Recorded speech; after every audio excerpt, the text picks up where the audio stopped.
भारत ने एक ऐसा सैन्य अभियान अंजाम दिया जिसने केवल आतंक के अड्डों को ही नहीं, बल्कि पाकिस्तान की रक्षा प्रणाली की साख को भी ध्वस्त कर दिया। इस अभियान का नाम था ऑपरेशन सिंदूर। यह मिशन इतना सटीक, इतना गुप्त और इतना असरदार था कि पाकिस्तान की सेना को समझ आने तक सब खत्म हो चुका था। भारतीय वायुसेना ने इस ऑपरेशन में अपने आधुनिक राफेल लड़ाकू विमानों से एस्कैल्प क्रूज मिसाइलों का उपयोग किया। ये फ्रांसीसी मूल की मिसाइलें 500 किलोमीटर से भी अधिक दूरी तक बिना रडार में आए दुश्मन के क्षेत्र में घुसपैठ कर सकती हैं।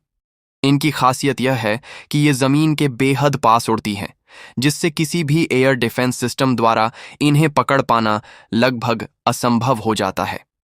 पाकिस्तान ने दावा किया था कि उसका एयरस्पेस HQ-9 और LY-80 HQ-16 जैसे चीनी निर्मित आधुनिक एयर डिफेंस सिस्टम से सुरक्षित है।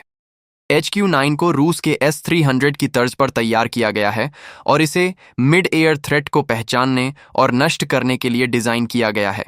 लेकिन जब भारत ने ऑपरेशन सिंदूर को अंजाम दिया, तब यह सिस्टम पूरी तरह से निष्क्रिय रहे। न कोई अलर्ट, न कोई इंटरसेप्शन।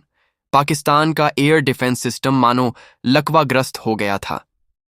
ऑपरेशन सिंदूर में भारतीय वायुसेना ने उन्नत इलेक्ट्रॉनिक वॉरफेयर तकनीकों का प्रयोग किया, जिनमें डिकॉय मिसाइलें, सिग्नल जैमिंग, रडार ब्लाइंडिंग और सप्रेशन तकनीक शामिल थीं।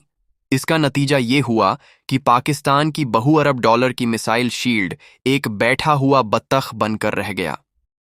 बहावलपुर, मुरिदके, मुजफ्फराबाद और कोटली में स्थित 9 उच्च मूल्य के आतंकी अड्डों को पल भर में नष्ट कर दिया गया। पाकिस्तानी प्रशासन ने स्वयं माना कि इस हमले में 50 से अधिक आतंकवादी मारे गए, लेकिन भारतीय खुफिया एजेंसियों के मुताबिक यह संख्या 90 से ऊपर हो सकती है।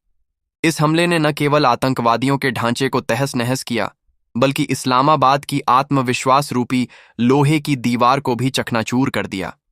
यह पहली बार नहीं है जब पाकिस्तान की रक्षा प्रणाली इतनी बुरी तरह फेल हुई हो। वर्ष 2011 में अमेरिकी नेवी सील्स ने बिना किसी रोक टोक के एबटाबाद में ओसामा बिन लादेन को ढेर किया।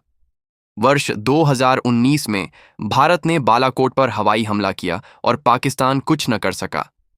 वर्ष 2022 में भारत की एक ब्रह्मोस मिसाइल गलती से पाकिस्तान के भीतर 120 किलोमीटर तक जा पहुंची और फिर भी पाकिस्तान की रडार प्रणाली उसे पहचान नहीं सकी। इन सभी घटनाओं में एक चीज कॉमन रही, चीनी रक्षा तकनीक की विफलता। लेकिन ऑपरेशन सिंदूर सबसे बड़ा और निर्णायक झटका था। यह एक लाइव युद्ध परिस्थिति में हुई कार्रवाई थी, जिसमें पाकिस्तानी रक्षा तंत्र की प्रणालीगत कमजोरियां खुलकर सामने आ गईं। HQ-9 जैसी प्रणाली का मिसाइलों को ट्रैक करने में असफल रहना दर्शाता है कि या तो उनकी डिटेक्शन क्षमता बेहद कमजोर है या फिर प्रतिक्रिया देने में घातक देरी हुई। अब सवाल सिर्फ पाकिस्तान पर नहीं, बल्कि चीन की रक्षा निर्यात प्रणाली पर भी उठने लगे हैं। क्या बीजिंग जो रक्षा उपकरण दुनिया को बेचता है, वे वाकई युद्ध में कारगर हैं? और क्या पाकिस्तान जैसी सीमित आर्थिक शक्ति को अपनी सुरक्षा पूरी तरह चीन जैसे देश पर छोड़ देना समझदारी है?